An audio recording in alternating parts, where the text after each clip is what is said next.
I think prosperity is everywhere. You know, we have to have an abundance mindset. Nothing happens in this world until something is sold. What's the opposite of decision? Indecision, and that's procrastination. But people really don't think about customer service. Like, they're not wanting to take care of the customer. And you got to love what you do. You do. If you don't love what you do, forget it. Yeah. It's going to be the hardest balance you ever had.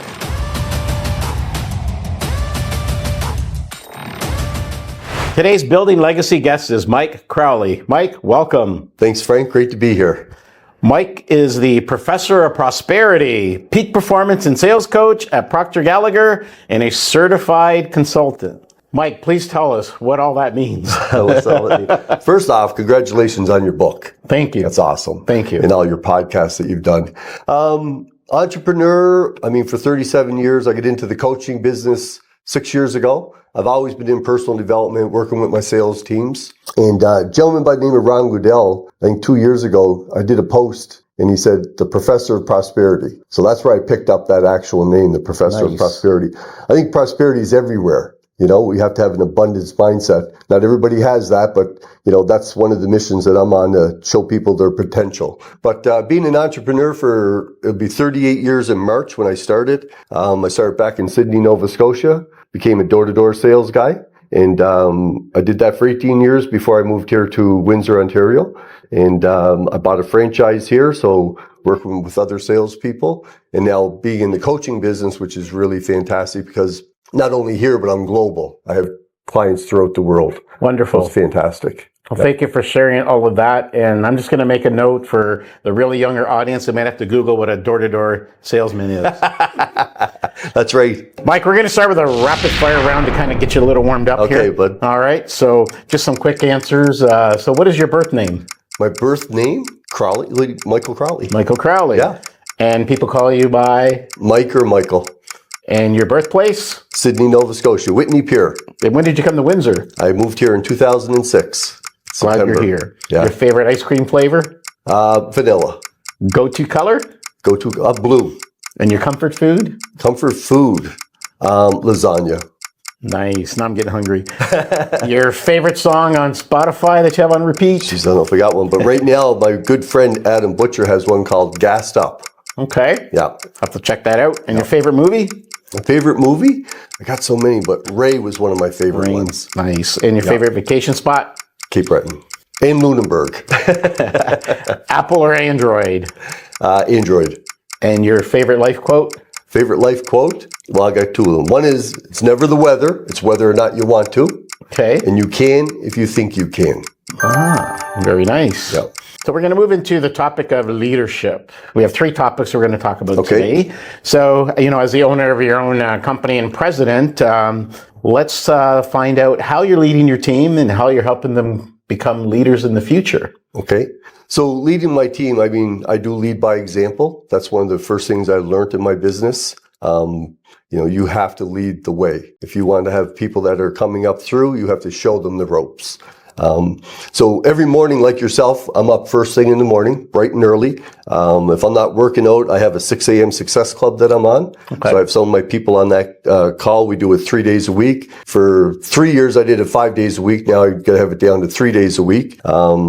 But we have people on that call. Again, starting off with motivation is one of the big things. Our customer service. So we make sure that we're taking care of our customers every day. And we just keep people in the right mindset. That's the important thing, because we live in a very negative world. And the news, people are inundated from the time they get up. So first thing I start with is gratitude. I thank God that I woke up this morning. My first two gifts are the eyes I opened up. And I go with gratitude. And I point that out a lot of times to people. It's attitude of gratitude, especially by my reps and people that I work with. So I carry that through the day in customer service. Wonderfully said. Yeah. Gratitude is attitude. I love it. Yeah. Wonderful. So share your vision and how do you maintain clarity of your vision? So my vision, like for Eris, we're in the business of helping every home become a healthy home. We have healthy home products. Okay. So it's a big number when you think of every home being a healthy home, but it's one client at a time. And we work with phenomenal products. So it's just our customers are lifelong customers and they just generate more business for us, whether it's the kids to the grandkids. It's multi-generational. I actually, since I came to Windsor, I have grandkids that are now clients, believe it or not. Wow, wonderful. Yeah. So but anyway, that's part of it. The vision, we keep it clear every day. Like I write my goals out every single morning. Wow. And I talk to my reps about the same thing. I preach the same way because you want to keep a vision clear. There's so many distractions in the world today. So you want to keep it clear, and you're planting seeds all the time. So you're going from your conscious to your subconscious. Again, like I said, distractions. So you want to be planting that seed in your mind all the time of what it is you're doing and why you're doing it. And customer service is the most important thing. Absolutely. You know, when I say we started in sales, I remember Zig Ziglar said, the sale doesn't start until you make the sale. And that's when you start taking care of your customer. Yeah. And that's one thing I've said. We're a sales organization, but we built our business on customer service. And I've taken that over from the eras to the coaching. It's just a way of life for me. And I instill that into my people also. Wonderful. Well said. Thank you. What is your biggest leadership challenge that you faced to date?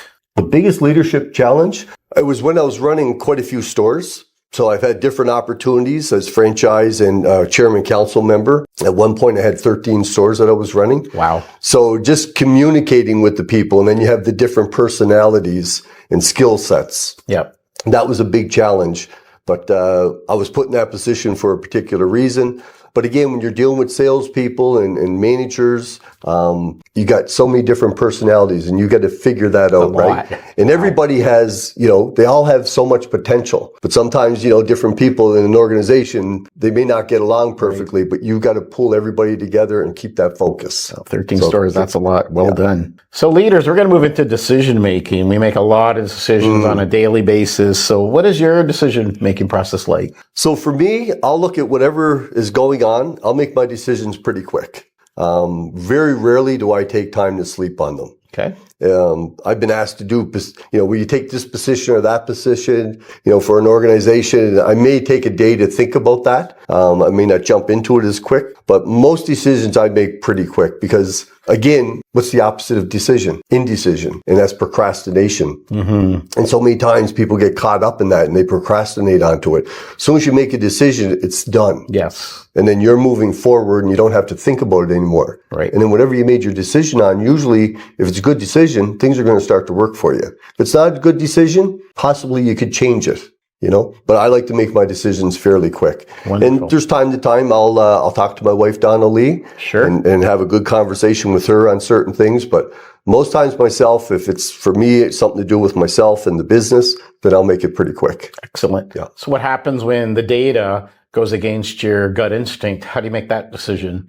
When the data goes against my gut instinct, How do you handle that quickly? I don't know how I handle it quickly.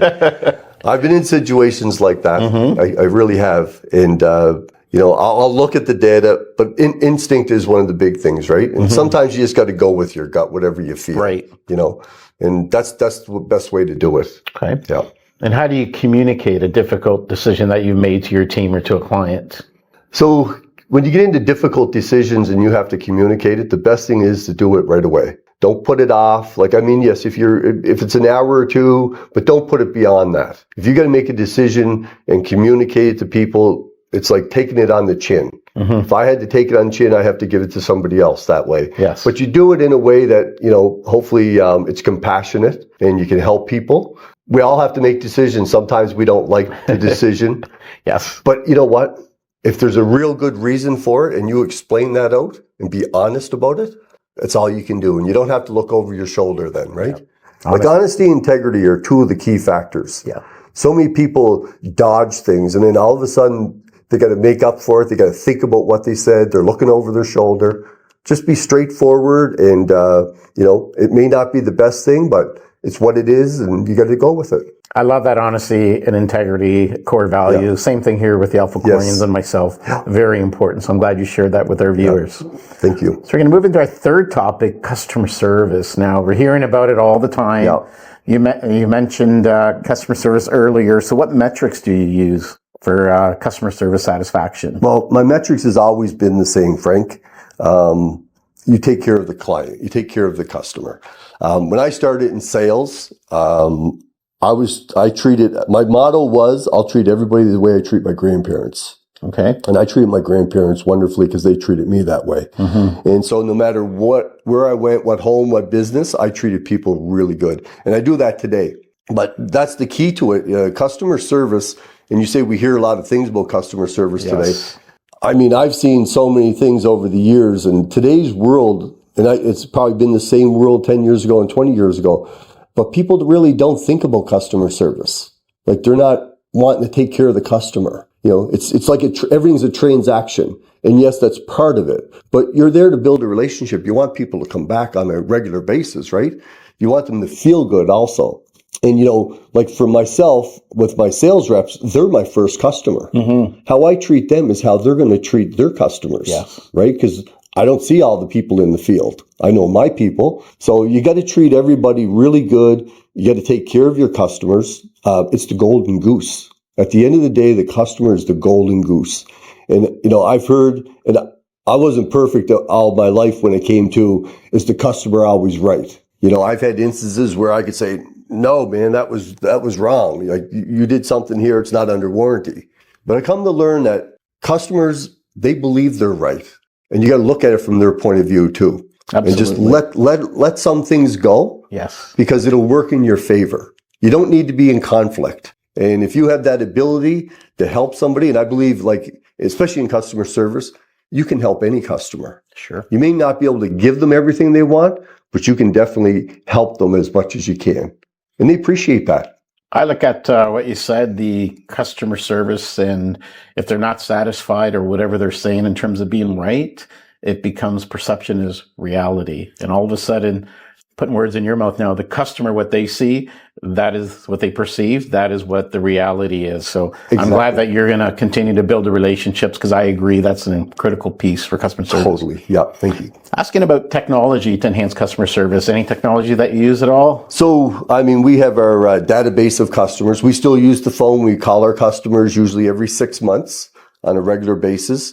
But in today's world, like when I started, I remember back in '89 when I got my first brick phone, you know, and you find the highest peak in a town to go to in order to get some reception.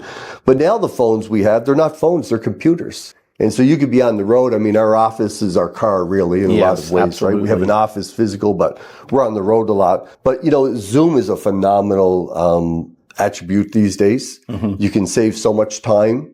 You can set calls up. Especially, you know, if you, in the local area, just for example, I mean, if I didn't have to drive to Chatham, I could set up a Zoom call, right? And have a call over Zoom, saves a bit of a drive. I still love in person, but that just makes it so much easier. Absolutely. And, you know, with social media, we've got Facebook and Instagram. There's so many things, we're global. Mm-hmm. And for anybody that wants to get out, as Chris knows, I mean, you get your message out through those avenues. It's free advertising. Yeah. Wonderful. So, texting's a big thing too. Yes. Like I have a lot of customers that I could travel. I know I'm back home in Nova Scotia in summertime and I'm texting my clients, right? Yep. And just things that come to me and I'll text them and they're going to the store and picking up product and we're doing business. Wonderful. So, yeah, technology is a phenomenal thing. It can be, you know, especially the social media can hurt some people because if they spend too much time wasting time scrolling, so on and so forth. Right. But if you use it to your advantage, we're in a great place. We have so many great tools, and I'm glad you actually did mention phone because we forget that is the technology too that's been around for a little while, and it works. So, Mike, one of my favorite subjects is work-life balance that they ask entrepreneurs. Oh, yes. Yeah. How are you handling work-life balance in your world? Work-life balance. I don't know if there is such a thing, Frank. What does it even mean? Truthfully, I don't know. You know? Fair enough. I set out, when I started in sales, I set out a goal, and it was for me to make sure I took care of my business first before I ended up with a family. And I actually met my wife when I moved here to Windsor. Okay. And that's my family now. But work-life balance, I mean, you got to be happy in what you're doing. That's one of the first things. Set out those activities. Like I always talk about writing 6 things down you want to do every day, but most important things, right? Like you and me were at the gym 5:30 this morning. Yes. That's one of the most important things for me. You know, I do that 3 days a week. Same as yourself. You're at it more because I think I do a couple of afternoons and you do the mornings. Yes. But that's important because you got to take care of the body, right? You got to stay in physical condition. So that's one of the things. If you're taking care of yourself, your body, your mind, that's going to be a good balance. Then you got your business. You know how many hours you have to put in. Yes. And for starting as an entrepreneur, It's not a 40-hour week. No. It's a 60, 80-hour week when you start out. The first 40 hours might pay for the necessities. Right? But you've got to be willing to go that extra mile all the time. And especially, it could be 5, 6, 7 o'clock, and you got to go a little more for the client, for whatever takes place. So is there a balance? I think as we grow into our businesses, we kind of get a little more comfortable in how we handle things. So then it becomes a little better for us. But I think really, as long as we know exactly what we want to do each day and just figure that out, that's the important thing. Yeah. Wonderful. And you got to love what you do. You do. If you don't love what you do, forget it. Yeah. It's going to be the hardest balance you ever had. So do you have to have a balance? Not necessarily. Because if you love what you do, you could be doing it at 9 o'clock at night. And we all know we've been there many, many, many times. So on that note, for the aspiring entrepreneurs, just so they know, you get to choose all the hours you want to work as long as you work all the hours. But what advice do you have to the aspiring entrepreneurs? Well, you have to put the hours in, and it's not the hours, it's what you're going to do with the hours. But for inspiring entrepreneurs, you have to learn to love to sell. Okay? Love selling. Selling is not the easiest thing, but you have to sell. There's no ifs, ands, or buts about it. And so many people, Frank, they think selling is doing something to somebody. It's not. It's doing something for somebody. Nothing happens in this world until something is sold. It doesn't matter if it's a paperclip or if it's a computer, an airplane, everything has to be sold. Yes. Okay? So that's one of the things for aspiring entrepreneurs is learn to love to sell. You may not like it in the beginning, but you can learn it. They talk about the born salesperson. Mm-hmm. There's no born salesperson. I've never met one yet. There's none. You learn it. Yeah. They talk about extroverts being the best. And extroverts, it's true, they are outgoing, but introverts are actually some of the best salespeople. And the reason for that is because they listen more. Mm-hmm. They're not talking as much. But for aspiring entrepreneurs, love what you do, be passionate about it. Like I said, learn how to sell and love to sell. Wonderful. It's one of those things that it will take you a long way. Yeah, sure. Mike, how can our viewers reach out to you if they want to get in touch? Want to get in touch with me? You could go to theprofessorofprosperity.com. My email is michael@theprofessorofprosperity.com. Wonderful. Yeah. Well, thank you for being on My the pleasure. podcast. I really do appreciate you. And we'll be chatting again, you and I, at the gym soon. We sure will. I appreciate you too, Frank. Thanks so much for this. Thank you. Good, buddy. All right. Yeah.